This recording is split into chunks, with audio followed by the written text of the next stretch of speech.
Hello there. I'm Scotty. You're not. Welcome back to Dis-Cember. And just to tell you where I am in the timeline, where my timeline is, I am recording this a week or two after the last one that you would have seen, which was Now You See It. I wrote down Now You See Me. I corrected it. Now You See It. I took a break. Probably should have done that to this one, as this is a combination of all the Disney Channel original movies with Disney Channel stars in it. I should have done that, just whatever.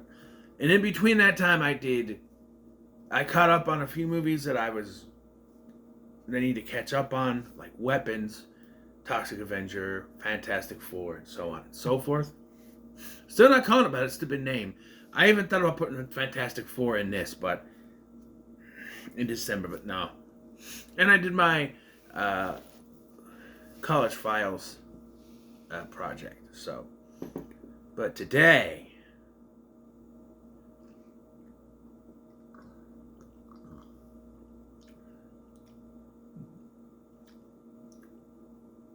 Lemonade Mouth.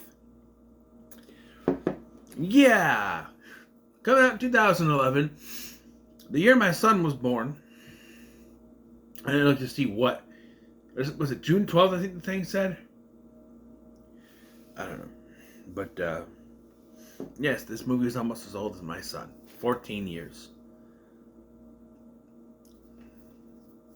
I can't believe he's 14 either. Hold on. I got a thing. My cousin passed away not too long ago, and I have her funeral thing here. I'm not going to show it. Her face was staring at me. I'm not going to be able to do that with her staring at me the whole time. So, but I will say rest in peace, cuz.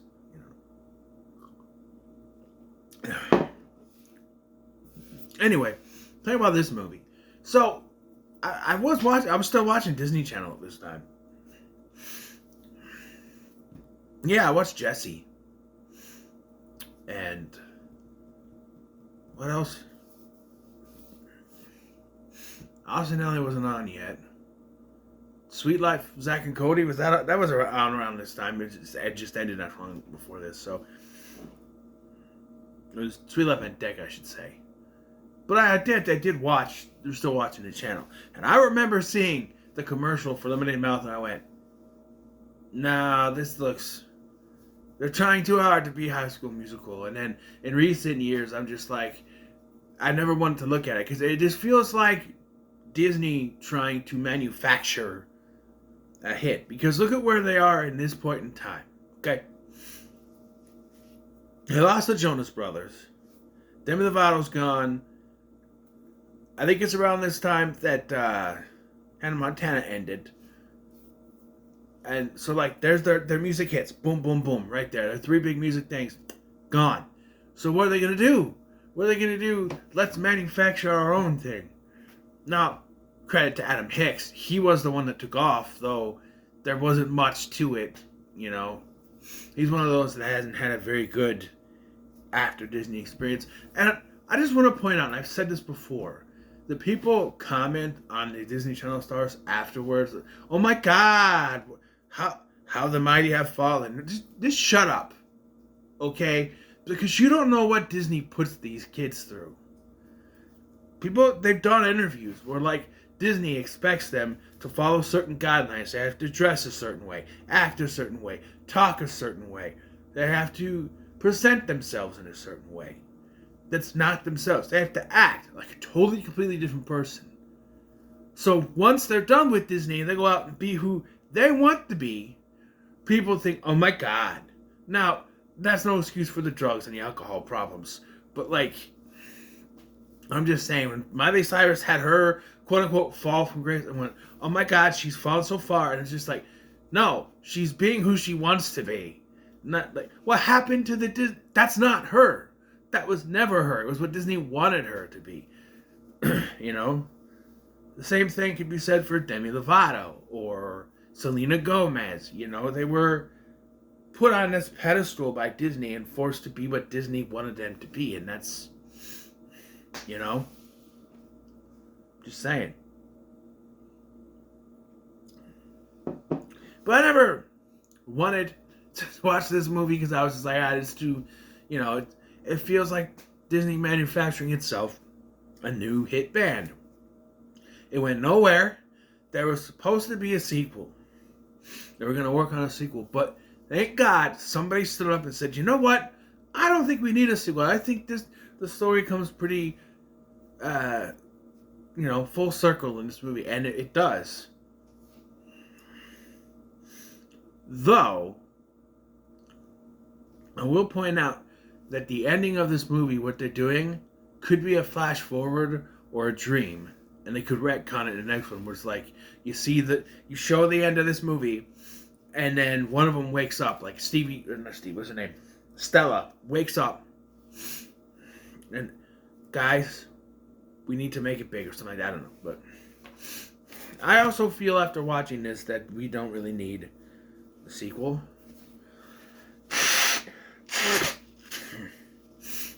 And another reason why I always felt manufactured to me is all of these people end up being big within Disney itself.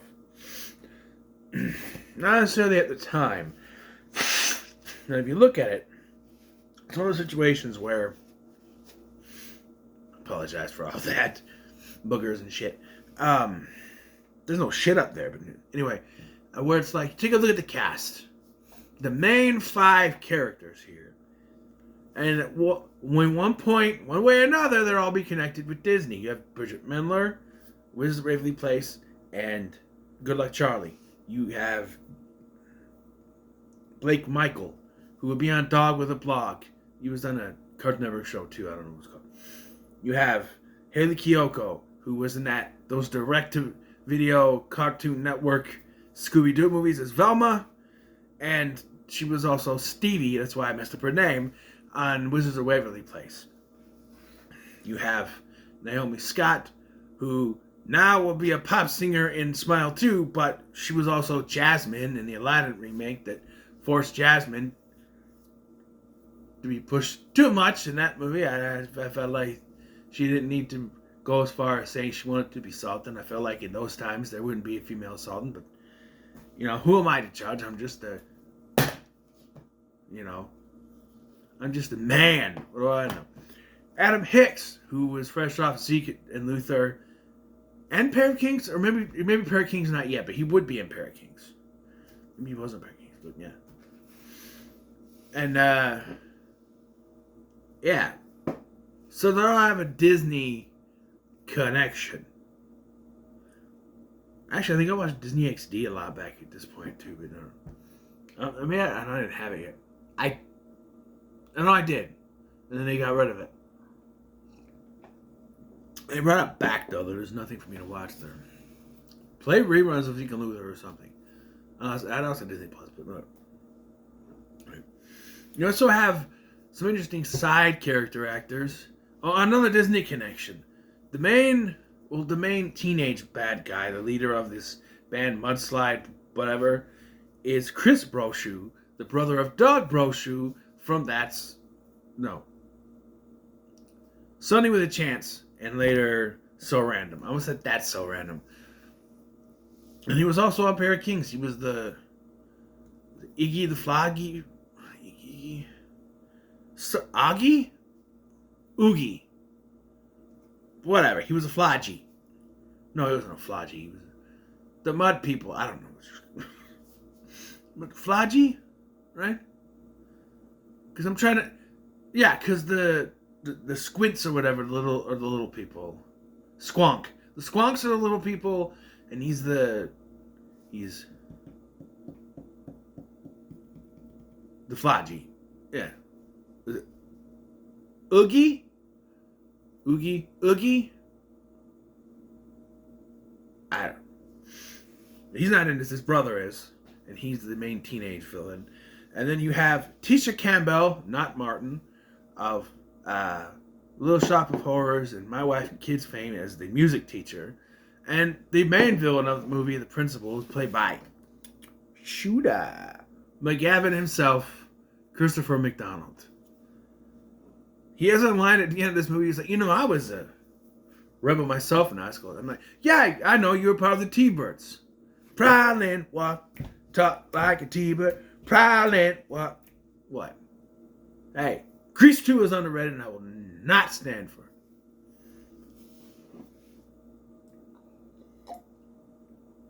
Anyways, so the story is basically the Breakfast Club slapped the hell with High School Musical and way Disney-fied, in a way. And so it's narrated by Bridget Mendler. This is based on a book, I should say, by the way, because I'm going to make some comparisons. I haven't read the book, but I know there's some differences. We'll get to it. Anyway, so we have our 5 characters. There's Olivia, who's Bridget Mendler. Mo, who is Naomi Scott. Wendell, who is Adam Hicks. Charlie, who is Blake Michael. And Stella, who is Haley Kiyoko. I remember the names. And they are, by the way, Christopher Nolan's character is just going to be referred to as Principal Shootout. Okay? Principal Shootout.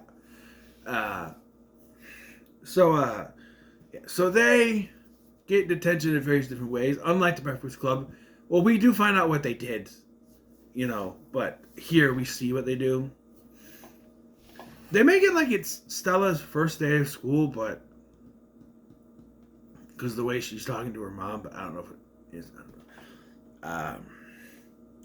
First it starts like they're in detention. And no, wait a minute. This is not how it started. And I go way back. I'm like, what was the point of that? Why? But so, if I remember, Mo gets caught skipping with her boyfriend. Her boyfriend doesn't get in trouble because he's on the sports team that we never see play, right? And so he gets favored. Even though they say that Charlie is supposed to be on the sports team too, the soccer team, he's not favored. I remember what he does, to be honest. What does he do? What does Charlie do that he gets in trouble for? I don't remember. Hold on.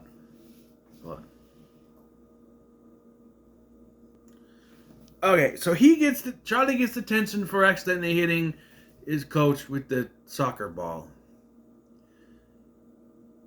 And Olivia gets detention for sitting in a janitor's closet. I don't think you can get detention for that, but okay. Like I said, Mo gets detention for sneaking out with her boyfriend, but he gets off because he's on the sports team. And then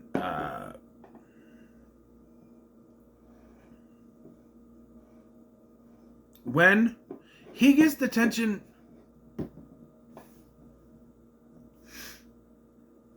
for a school project, hold on.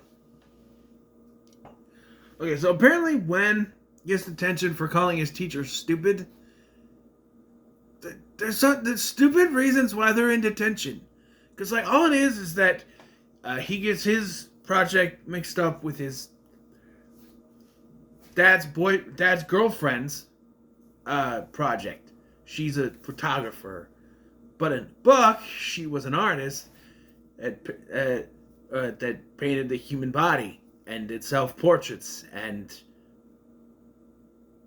yeah, I'm not gonna put that in a Disney movie. But because the whole thing is that he's mad at his dad because he's dating a 28-year-old woman. Go dad, by the way. People will be like, ugh, are you kidding me? 28-year-old? Who cares? They're both over 18. They're both adults. Leave them alone. But he doesn't like it. And I can kind of fit with that. Because I told you all before, I dealt with stepdads. Or not dealt with. Well, one of them I dealt with. The other one is just my stepdad. And it sucks. I'm not as attached to my dad as Wen is to his mom. Because the only thing I can remember about my dad was that we had videotapes. My grandparents used to record everything. and I was like a toddler running around, and I vaguely remember it. But so I don't have that big attachment. But I see his point of view, though. This is a new person kind of moving into the situation, right? So I get it. I do. So when she shows up, they're like, "Oh, is that your mom?" It's like, "Is that my mom? Are you stupid? Really? That's enough to get detention?" They really just said, "Let's just. We don't care how they get to detention. Just get into detention." There is some stupidity. This feels like it's a children's book that they only like they verbatim just transferred things over because there's things later. We'll get to it. But so yeah, they're all in detention now, and Tisha Campbell's character is like, we need to stand up for the arts, and we need the arts. Oh, I forgot to mention Stella. Her thing is that she's wearing a shirt called Question Authority, which is a good episode of the Justice League cartoon. But yeah, so that and president. I wish Judah McGavin would be a better president than what we have.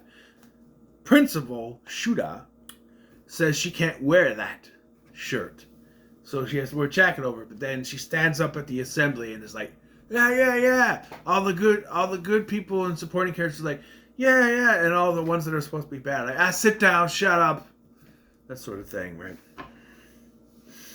So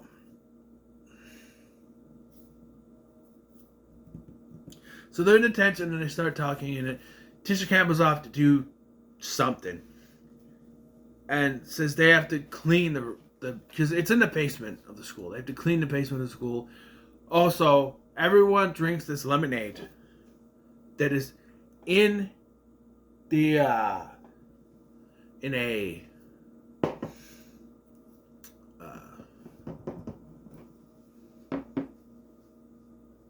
vending machine in the basement. Now, the containers for this lemonade, it looks like the top of it is a pop-top can, but the bottom looks like a bottle with the little 4 bumps on the bottom. It's really weird, and you can see through. It's weird, on it. They all make sour faces, and yes, lemonade is sour, despite what some people might say. There's some nostalgia. Some lemonade is sour. This is like Great Value juice packet stuff. It's a little sour. Some lemonade is sour. By the way, nothing beats, was it Old Country? Something like that. Old Country Farm. Old Time? Old Country Time? I don't know what's called. Very good stuff.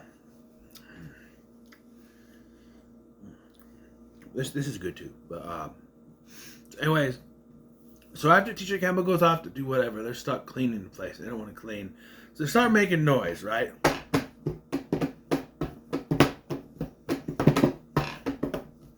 Soon they're making music, and out of nowhere, Bridget Miller just starts singing a song, and it's just like, yeah, this is spontaneous and not written before at all. I'm sorry. I've done spontaneous songs. They don't make any sense. No sense at all. They're just random things because you're making things up. This is a regular song with 2 verses and a chorus. There's no way they just made this up on top of their heads. I'm sorry. There's no way that any song in a movie can be spontaneous. You'll see them break out those spontaneous songs and musicals all the time. By the way, this is less of a musical and more like the first Camp Rock. Where it's they don't sing unless they're performing, right? So, yeah. Well, Tisha Campbell hears this and say, "Hey, you guys should be a band." They're like, nah, no. You need to perform for the whatever you call it, the fresh groove thing or whatever. They're like, no. So they're all like, nah, go their separate ways, not rays. Go their separate ways. But you know, eventually they decide to become a band. We also see that each of them is dealing with their own little story with their families, which it's a lot to follow sometimes. So I told you Wen's, right? Where he's dealing with his dad dating a 28-year-old. Later we find out that she's moving in because they're going to get married. By the way, it's not, you're supposed to move in first and try that before you get married. Not, hey, will you marry me and move in right now? Move in first, see how that works, then propose. Right? I don't know. Danny? No. Blake Michaels' character. Charlie. I was close. Yes, it's close. Charlie is in the shadow of his older brother. His brother was a big soccer star, and he's put on the pedestal, so his parents want him to do the same. Mo is... It's one of those stories where, like, her dad is a traditional person and wants her to be the traditional Indian girl type thing. And she doesn't want to be like what her dad wants her to be and all that. She doesn't want to be the typical teenage girl either. And then you have Olivia, and her story, it's a little more darker in the book, but like in this version, her mom died and her dad is in prison. They don't say what he did. She's living with her grandmother and their old cat that, yes, does die in the movie, I remember. There's a point where she doesn't show up and they're like, what happened? And they go to visit her. And you just see the grandmother go, like, oh, the cat. The cat died, didn't it?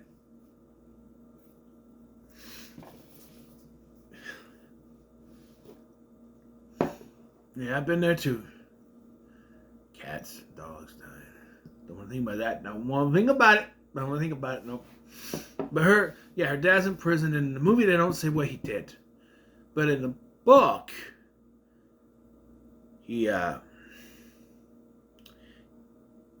robbed a convenience store or a liquor store. So he robbed the 7-Eleven. That's what it was.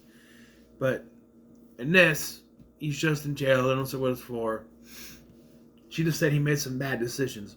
Which to me, if she's still willing to she's afraid to talk to him, and if they're playing it off like, oh, he's just in prison, you know. Well, first of all, he robbed a 7-Eleven, that would be jailed, not prison, but I don't know. That says to me, he didn't do anything too bad. Like, he didn't kill someone, he didn't commit pedophilia, he didn't do anything that bad. Because when it's like, they don't say what it is, I'm like, is it really that bad in the book? No, he robbed a 7-Eleven, but I guess you don't want to say that in a Disney movie. So, I could see one from the 90s doing that. They could say, oh, my dad's in prison, he shot some dude. Come on. I don't know. No, it's just, he robbed a 7-Eleven. I don't know how that goes prison, unless he shot someone. You know, he didn't get arrested for drugs or anything.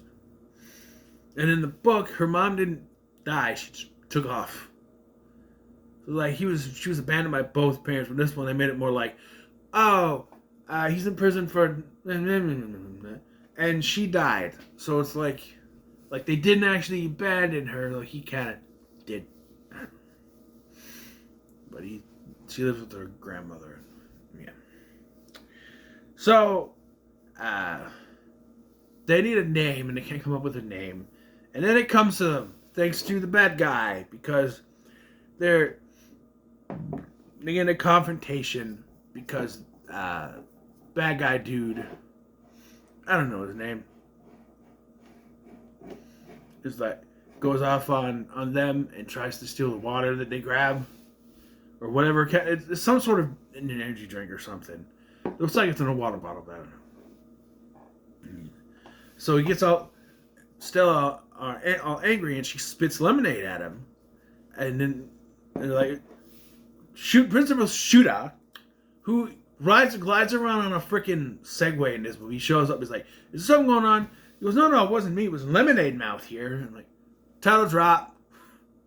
And they're like, "Hey, that's what we'll call ourselves." And so then it gets known that the school is gonna get rid of the lemonade machine in the basement. And when Stevie talks to them about it, they're like, "Oh, they should have gotten rid of that a long time ago." I guess nobody drinks it, but they've been drinking it.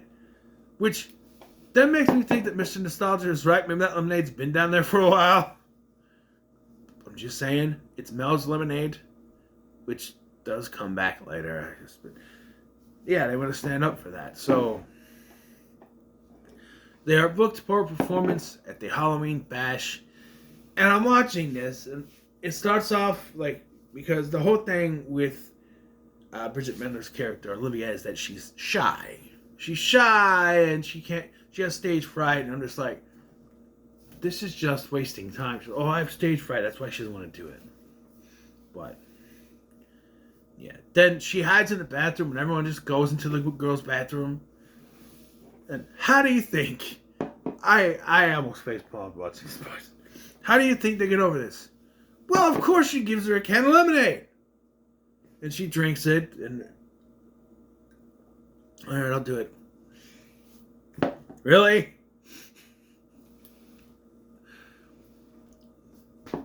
Also, at one point, some girls try to go in the bathroom, and Charlie's like, "Hey, go next door." You mean to the men's room? Where they're not allowed to be in, that you guys aren't allowed to be? It is Wen who talks her into it, and they make it known that Olivia and Wen have a thing going on. But then also, in a weird kind of thing they have where Charlie likes Mo, but Mo is dating Scott. Not me, but her name is Naomi Scott, so that's also kind of weird. It's not me. And he is also the guitarist for Mudslide, their competition, which is conflicting, but whatever.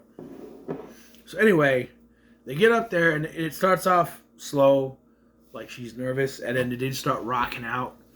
This is the best song in the movie. Everyone, determinate, on the dance floor.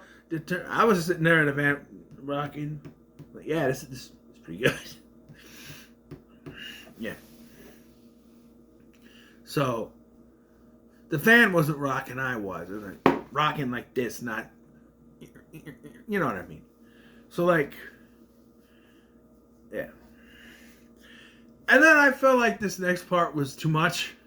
Because like, they're rocking down and everyone's loving it. And they're like, okay, now let's sing a song about standing up for yourselves and fighting for that, the lemonade machine. And of course, Principal Shuda tries to get the thing shut down. And then afterwards he's like, okay, you know what? No more lemonade mouth.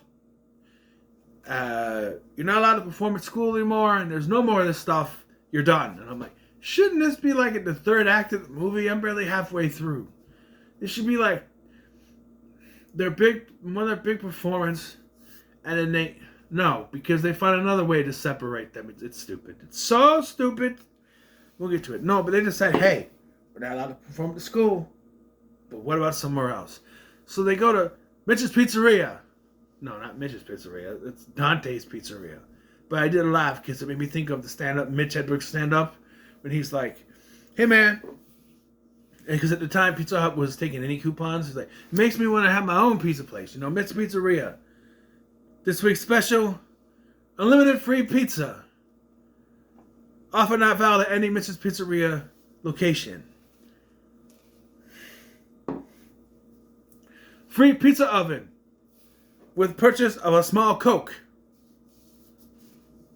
Rest in peace, man. Lemonade to you. It's funny shit. Anyway, but yeah. So, because, and I do like how everyone just starts like showing this lemonade is what I said. Lemonade mouth propaganda stuff. And she was like, I thought I told you. And still was like, we didn't do it. He's like, We did not do this. No, they didn't. So they stopped performing at the pizza place. And so they go in, and again, much like earlier, they're just like, no, we can't do it. And they go out and they see somehow somebody took a picture of them performing at the concert, which is clearly just a screen grab of the movie. It's a screenshot from the movie. Is what it is. It's like Jamie Lee Curtis, the picture in Halloween 4 where it's clearly a promotional photo. And there, what was the other movie? I just did one.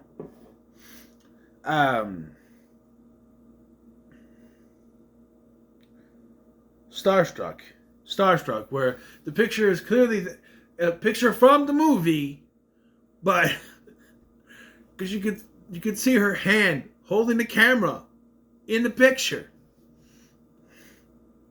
That's what that is. So okay, we'll sing it there, and they do good, even though the guy from Mudslider is still there. Also, so it is found out that Mo's boyfriend Scott is cheating on her. On behalf of all Scots everywhere, I apologize. We are not all like that. I've never cheated on any woman I was with. At all. I'm not that kind of guy. But, like, not really cheating like he's making out with her or anything. Like, and it's his own friend who drags her up there and shows her that they're flirting. They're just flirting. And, like, I know that's no excuse, but she's like, we're done. And he's just like, he's like, Mo, and if I was him, I'd look at my friend and go, dude, what was that? Because it almost seemed like he was like, hey, I gotta tell you, but he just did it to break them up. Well, that's whatever, right? Because they're doing good. They got this job at the pizzeria, and we find out that they actually have their song on the radio, thanks to Wen making a deal with one of the nerds in school. I don't know his name. Let's call him a nerd, whatever. They're the AV club guy. And so yeah, now their song is on the radio. And nothing could go wrong now. Everything goes wrong. First of all, they get in a fight with the Mudslide guys at the pizzeria and they lose their spot there. Then, that wasn't enough. Everything just has to go wrong with each person now.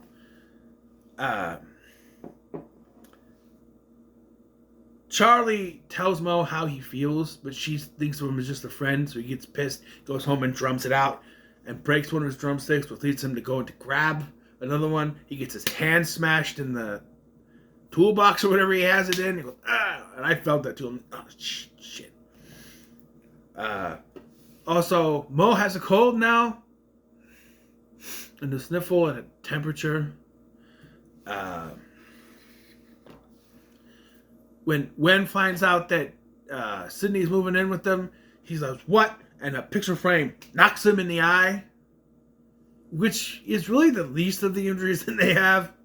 Like, if you're sick, you can't go anywhere or do anything. You hurt your hand, you can't drum. But they find a way to make his thing somehow impair his playing. I don't know. And after a shouting match with when Olivia's voice is now gone. So they're all screwed. Meanwhile, Stella, same difference. Stella, the only one unaffected by this whole thing. I'm just like, yeah, they're all having problems. What about Stella, though? Well, she's walking on what's supposed to be a stormy day, but it's obviously just a day for night shot. I mean, this rivals the day for night shots in Cruel Jaws for how bad it looks. I'm like, because they're like, we're gonna stand our ground in this weather. What weather? It's a sunny day, and then it starts raining. I'm like, no. And then watching Mr. Nostalgia's video, they show her walking up to the truck, and I wasn't paying attention the first time, I guess, even though I was in the van. It's supposed to be a gloomy day. No, that's a bright-ass day in California, or wherever they filmed it. It's a bright-ass day. And they day for nighted it, or to make it look gloomy. But it doesn't look that bad at all. No. So, she decides I will not be moved. And so they go to move her, and the other's like, hey, leave her alone. And they all end up in jail. Why? This makes no sense. This makes no sense. Why would them trying to stop these guys from moving their friend put them in jail? They didn't do anything wrong. Detention again, maybe, but jail? Because these guys are trying to move the vending machine, is what it is. But no. So by this point, when they perform their song at that jam, determinate. I'm like, you know what? Or no, was it that one? It was at the pizzeria when they do the song of the pizzeria, whatever that one is. One of those songs. I'm like, you know what? I'm putting this in my grocery cart, in my eBay cart, because I'm gonna buy this movie. And everything went downhill after that. And at this point, I'm like, I don't know. This feels like again, Disney's manufacturing. Like, oh, we have it. They have to fall down. They have to have problems. You can't have happiness. No, we have to have them have problems. And really, what happens to them are small things, like she loses her voice. Again, this feels like it's ripped straight from a book, because that's what it is. But it feels like Olivia loses her voice. Charlie can't drum. Wen has a black eye, and she is sick. Mo is sick. So they're in jail, and they have an argument, and they start then about what they should do for the big jam or whatever, if they're even gonna do it. And they said we can't. But then they have an argument, and then Charlie starts tapping the coin on the on the payphone. But for some reason, there was still a payphone in 2011. I don't know. And that leads them to start jamming again, and they hug, and they're all. Then we get some closure. Sydney is the one who goes to pick Wen up instead of his dad, because his dad's on a business trip, and that makes him, a little more happy and gives her a hug and all that. It's Charlie's brother that picks him up, and it's like, hey, I'm not perfect. I'm not doing so good in school. You got Steve's or something, which is still passing, by the way. What? So we'll tell mom and dad together. We don't see that scene. They just do it off screen. Olivia's grandmother gets the biggest laugh from me. She's like, I told you to get out, but this is not what I meant. To get out and do something. This is not what I meant. Okay, grandma, you got my laugh. You gotta laugh at me. I can speak English. And Mo finally puts her foot down and tells her dad, hey, I'm not gonna be what you want me to be. I'm gonna be who I want to be. I don't know what that is yet, but I'll figure it out. He's like, okay, but you're still in trouble. So she's still in trouble,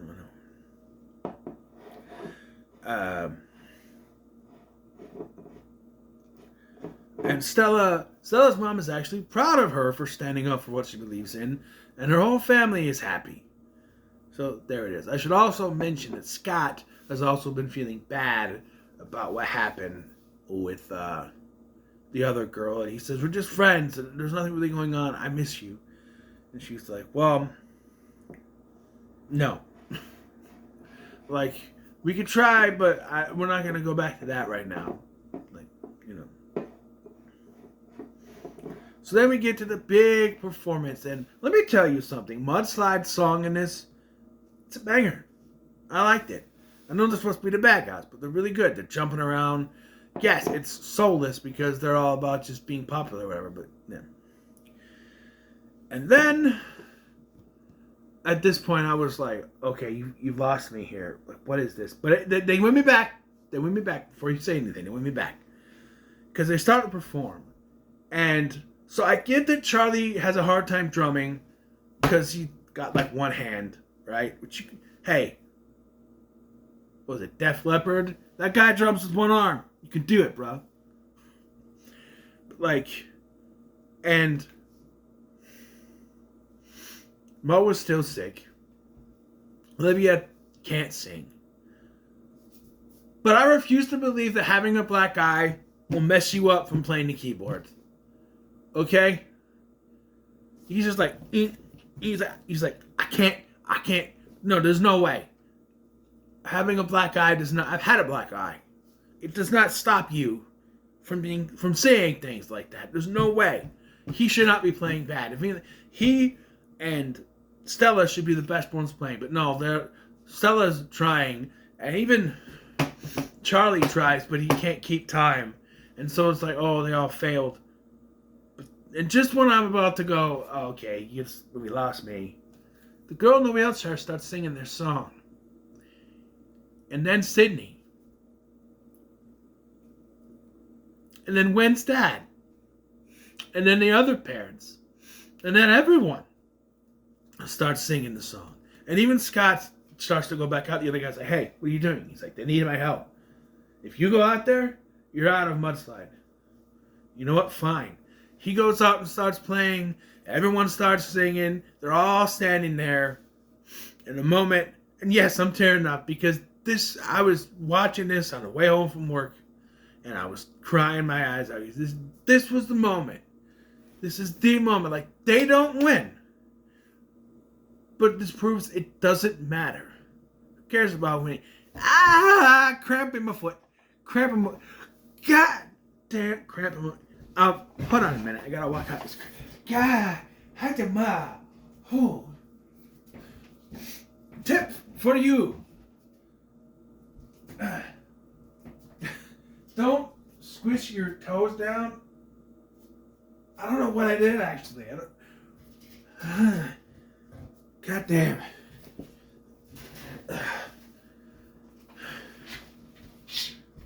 Anyways. So yeah, they don't win, but it doesn't matter. I was swinging mudslide with, but there's no mudslide anymore because... Yeah. And if that ain't a moment to cry about, it turns out that this whole story that Olivia has been narrating is a letter to her dad in prison. And she said earlier that she wanted to write a letter to him but couldn't bring herself to do it, and now she has. Now she's got her friends and everything. And I do want to talk about how she just blurts it out. It may come across as funny. She's like, my dad's in jail. My dad's in prison or whatever. It's another moment where they kind of bond and everything. Everyone hugs her. And she got friends. And I do like that scene where they're laying there looking at the clouds. My sister and I used to do that. Like, we look up the clouds and that looks like a choo-choo train. That's a dinosaur. You know? I'll still look up from time to time. You know? But yeah. So they didn't win. But, yeah. But we see Wen's dad's wedding, where he's the best man. That's what it is. You're the best man? What? That's what it is, because he finds out before. But, at the wedding, so I'm going to correct Mr. Nostalgia again. Here, I think it's the first time I correct him, actually. He claims this guy that Stella is talking to is the dad's college roommate. I think he's too young for that. I think he was Sydney's friend from college. Because he's like, that's my college friend up there. So I think he was Sydney's friend in college. He looks too young to be the dad's friend. And he's like, oh, I started this lemonade company. And, you know, it did pretty well. She's like, Mel? He's like, oh, you know? So they have him help, I guess, sponsor them, and they use that, I guess, to pay for a new auditorium for the school. I guess they didn't have one. It's a place for them to practice other than the basement. Which I was wondering, I'm like, why don't they have like an auditorium or anything? I guess not. I guess they don't. No, they do, and this is where you get Shooter McGavin, Principal Shooter, going, you know, I was a rebel myself in high school. Like, yeah, I know, you were a T-bird.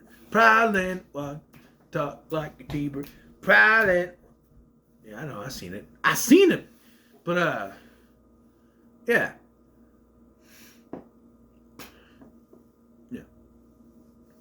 Thus ends the movie. Happily ever afters, all that stuff. And I agree. I don't think they needed a sequel. Because I feel like this would be a Ghostbusters situation where it's like, well, in order to do a sequel, we're going to have to retcon some stuff. We're going to have to change things. They're all split up by the beginning of the next movie, or we see them have a performance. Like, during the credits, there's a performance where they're at Madison Square Garden. Yes, Madison Square Garden. I thought that was a little too much. But again, you could retcon that in a sequel. It's like, oh, it's a dream that Stella or someone is having, right? But, you know. And on the DVD version, it's not on Disney Plus. Disney Plus only do the versions from the channel versions. There's an extended part where, it's an extended edition, where they're doing an interview, and when the interviewer starts to question, because Scott's now in the band. I forgot to mention that he's in the band now, which means the other two girls don't have to play guitar anymore. Though Mo was a bassist, so I don't know how that works. Anyway, because they're all three of the ladies are jumping around and singing and stuff. But hey, Scott was still jumping around and stuff, swinging the guitar around him and stuff. Anyway, but there was an interview talking about Scott and Mo's relationship where her dad was going to get mad or something, and then it switches to Olivia and Gwen say that they're dating or whatever. There is a thing between them, I guess, but yeah. And I would say this is pretty good. I enjoyed it. It lost me a little bit here and there, but overall, I'm glad I finally watched it. So, what are your thoughts on Lemonade Mouth? Let me know in the comments below. Make sure to like, share, and subscribe. Thank you for watching. I'm Sky, and I'll see you in the next one.